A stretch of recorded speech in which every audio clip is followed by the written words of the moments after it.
All right, One Piece chapter 1109. I'm doing a very quick introduction because we have a lot to talk about in this chapter. I think easily this chapter can be easily described in two words. I truly think the theme of this chapter is implications and outcomes, like the implications of people's actions and the outcomes based on how this chapter is setting us up for the future. That's my main thing. Let's get straight into it because we got a lot to speak on, man.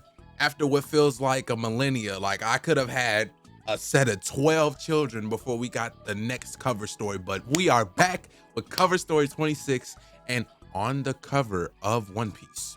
Once again, a lot to talk about. Very interesting. This was a great chapter. Let me know in the comments down below, truly, what impacted you guys the most in this chapter? I mean, I think I know, obviously, but get a little creative with it. What are some of the little things that you may have noticed that maybe not a lot of people did that hit you harder than other people? I would say for me, it's this cover story. The cover story where we're looking at is a submerged Onigashima. Now, for me, I'm gonna be honest because I'm not a perfect person. I'm not the other YouTubers that like instantly knew right off the bat, like, oh, Onigashima was at Wano. Like me, I was like, didn't it already fall in the water whenever? But I decided to do a couple read-throughs and my brain decided to remember that it fell in old Onigashima, is what they wanted to call it. It fell right in the middle of the flower capital. Now, I'm gonna be honest, this is a very interesting choice of cover story to speak on because this adds a lot to the story of One Piece and exactly what Oda is trying to get across. It seems as if there is a lot of options and theories that could be like there's a lot that could be interpreted simply from seeing a submerged Onigashima. Now, from the looks of it, it seems that I wouldn't say that this means anything bad, but it could be because if we look at everything, if you look at Onigashima, while even though it is submerged, it is still, I would say, it's still in somewhat of good condition. I don't think that this, I mean, while it could mean, but I don't think that it means that this is what was from some attack from Big Mom or Kaido, who are eventually going to come back, but they are still boxed as far as we know. I don't think this means it's an attack from Big Mom or Kaido because Onigashima will not look like that on the screen. Everything will be destroyed, but the buildings are still intact. I don't think that this means this was Shanks or Blackbeard's doing because once again, if this was from an attack that knocked Onigashima off of the ground and into the ocean, those buildings and Onigashima itself wouldn't be in such good condition. Now, what I think it is I think this was Yamato's beginning of her journey around Wano, just like Odin did. And she was just like, okay, this is just a remembrance of one of our bad times. So she probably, her or probably Momonosuke picked up Onigashima, threw it in the water. That's kind of what I think happened, but I am fully open to surprises since this happened off screen. So I can't say for sure that is what happened. So for all the people that are able to see all the little things and the small details that like confirm certain things, I'm absolutely fine with being proven wrong. What do you guys think in the comments down below? What do you think happened to where we now see Onigashima in the ocean? All right, starting off the chapter, this starts with a flashback between Shaka and Stella, the creation of, but the broadcasting of the message that we are currently broadcasting out to everyone. So how they're doing it is it's like a little bit of, it's like a double layer. Like we have a flashback of what's going on, but the flashback that we're seeing is like what's actually going on everywhere else. Like they're seeing the video, but we're seeing like, the pans around the lab and stuff like that. But what we're seeing is what everyone else is seeing, the current playing of the message. So right now, Stella and Shaka are like planning how they want to distribute out the message. They were saying, how are we going to do it so that no one interferes with our sensors? And basically what they did, they were just going to send it out to every single transponder snail, including the Marines, everyone's transponder snails, everyone's video playing projector snails. There's no way for this message to get interrupted. So we are going to get everything. And how this is going to go. At first, it was going to be like, okay, everyone give yourself about an hour to get everything set up, and then we're gonna start speaking. But then Shaka was like, nah, that's not smart.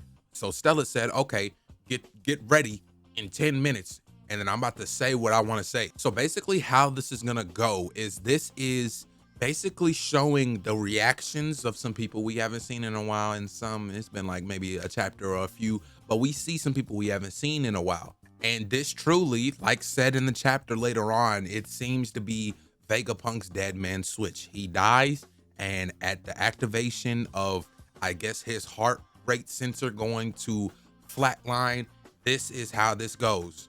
So we see the giants are slowly trying to make their way to Luffy. Sanji still thinks that Vegapunk is alive, and he's like, hey, is this you? The other Gorosei are asking Saturn if he let Vegapunk do this broadcast, and Saturn was like, no, I watched Kizaru kill this man right in front of me. I saw him deal the killing blow. This has to be some kind of dead man switch. So the Gorosei are like, no matter what it is that he's gonna say, we can't let this happen. We can't let this slide. Absolutely not. So people we haven't seen, number one in a long time, we go to Dressrosa, where we see Rebecca and Violet. Everyone is reacting to what's going on, and you know, everyone's just like, is this another bad thing about Lucy that they're just lying about? But no, this is Vegapunk about to tell everybody about everybody. We go to Fuchsia Village, and it's like a little funny moment. It's like, why can't we get a video transponder? Well, do you have the money for it? Do you got some video transponder money? We go to Water 7, and man, this was a blast from the past, bro. I haven't seen Iceberg in a long time, and he has a new secretary named Alice. I guess it's like another person that he's raising up. I don't want to assume anything, but it's good to see Iceberg. I have not seen him in a long time, bro. Good to see you, brother. Now, one of the more interesting of the two that we have seen so far, number 3, we have the World Economic Journal with Bad News Morgan. Now, on the SBS, we have just learned that Bad News Morgan is not a mink and ate like a bird fruit that turned him into a human bird mixture. And it seems as if Bad News Morgan probably could do something crazy, because this is the Egghead incident, and someone has to let everyone know what's going on currently. So I think Bad News Morgan might head to Wano, and I don't know what he's gonna do.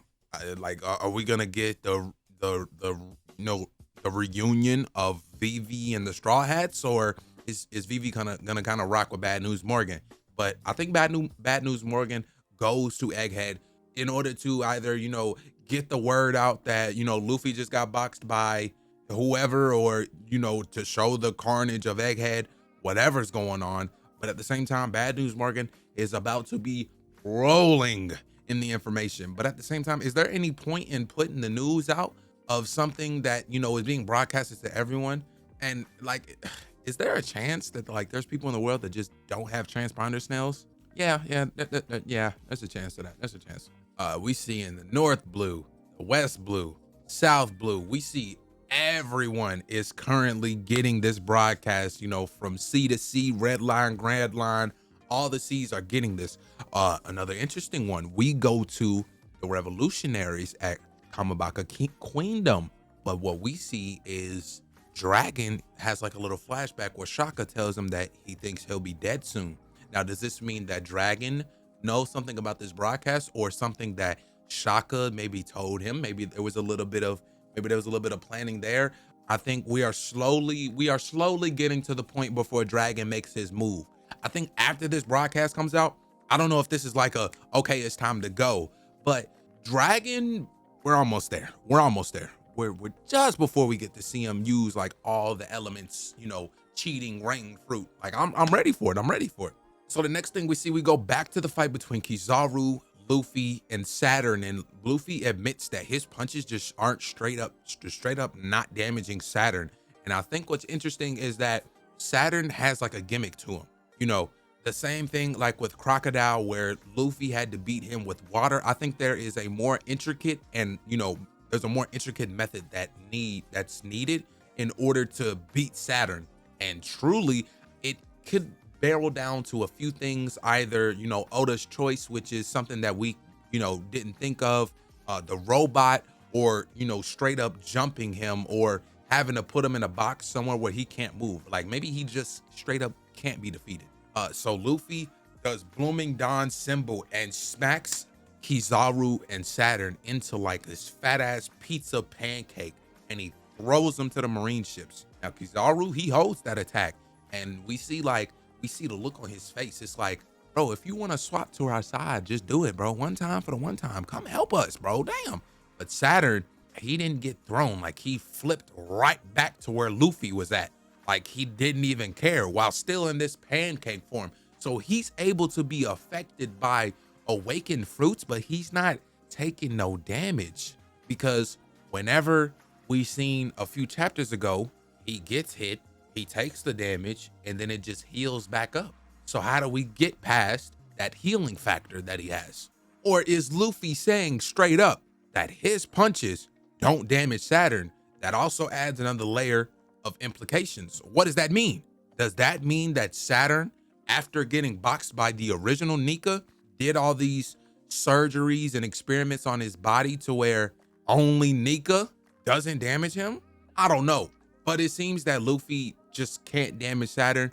Hopefully the robot maybe has something to do with, you know, being able to defeat Saturn, because we gonna need that robot. That's all I'm gonna tell you right now. We gonna need that robot. So another interesting thing, it seems that the Gorosei are like connected, you know, through their minds. They are able to speak telepathically. And if that is the case, that is OP. That is very much OP. They speak to each other. They're like, hey, we cannot allow Vegapunk to speak freely because he knows way too much. And Saturn says, okay, I'll perform the summoning. And lo and behold, Black Lightning, boom, boom, boom, boom, right where Luffy is at. And Luffy's reaction is the same as mine. All of the other members of the Gorosei are being summoned, all 5 of them. And the only person standing in front of them right now is Luffy. Now, the theme of the chapter for me was implications and outcomes. What is the implications and outcomes of this final spread of panels right here? What is the implication outcomes of this last panel right here? Luffy versus all 5 members of the Gorosei while they are being summoned here. It's not like it's gonna take them a long time to come here. Whenever he got summoned the first time, once that summoning ritual happened, this dark magic, this weird black BS that's happening right now, like next chapter, they're gonna be here. And the only person that is currently in their way is Luffy, the giants, and if it turns on, the robot. Do I think that Luffy is gonna be able to beat all 5 members of the Gorosei? It would be cool if he could, or you know, he could hop on the Naruto wave and clone himself, but then we still don't know how to damage them. Is that healing factor on the other members of the Gorosei? Does the healing factor have to do with another member of the Gorosei that, you know, all he has to do is telepathically tell him to heal me? It could be any of the 3 or Oda's choice, number 3, Oda's choice, something that we didn't think of. But man, this chapter was crazy. All 5 members of the Gorosei is about to be here trying to stop Vegapunk from broadcasting this message. They're heading straight to the lab to try to cut this off, but I don't think that they'll be successful. And I think that obviously the Straw Hats are going to be able to get away from this, but I don't know how.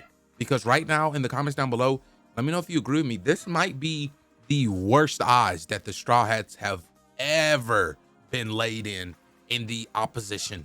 I think this is worse than Wano. I think this is worse than Marineford.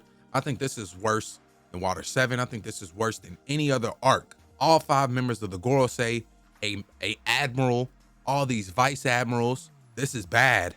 I think next chapter, I think we need Bonnie to call up the Seraphim. Maybe the Seraphim have something to do. We need as many people fighting on our side as possible, because this is the Gorosei. This is the Gorosei. Now I think the Seraphim, maybe they have, you know, that Buccaneer blood or something that is able to damage these people, because the only person that I've seen so far be able to damage a member of the Gorosei was Kuma, and Kuma has Buccaneer blood, but it's got to go deeper than that. There's got to be a way for Luffy to be able to get out of the situation, defeat, or anything in order to be able to come out of this alive. What's you guys' theories on exactly how Luffy and the Straw Hats are going to get out of the situation? More mainly how Luffy is going to get out of the situation, because if this is a situation where the Gorosei are just going to be chasing Luffy and you know everyone's already on the ship and they're waiting for Luffy telling him to come on, and they try to Kuda burst, and Saturn grabs the barrel of the Kuda burst and stops them just by holding it. That's a crunchy situation. But as bad as this situation is, I am very excited to see all of the other Goroseis in their weird little, you know, animal, weird demon forms. I'm down for it. But man, this was a crazy one. W chapter.